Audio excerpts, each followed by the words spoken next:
দক্ষিণী সুপারস্টার রজনীকান্তের বহুল প্রতীক্ষিত সিনেমা কুলি মুক্তির প্রথম দিনেই এক বড় ধাক্কার সম্মুখীন হয়েছে।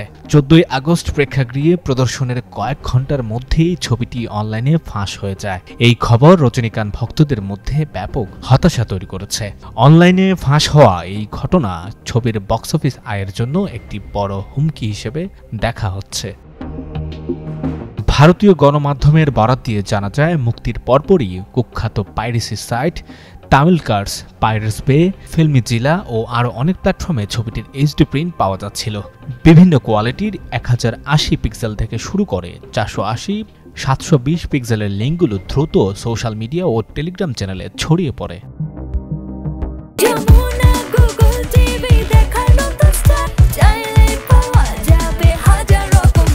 কুলি ছবিটি পরিচালনা করেছেন লোকেশ কঙ্গরাজ।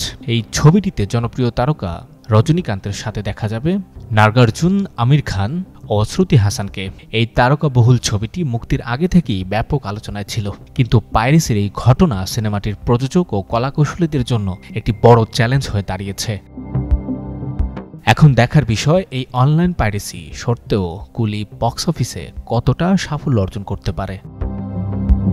সঞ্জয় দত্ত, যুগান্তর নিউজ।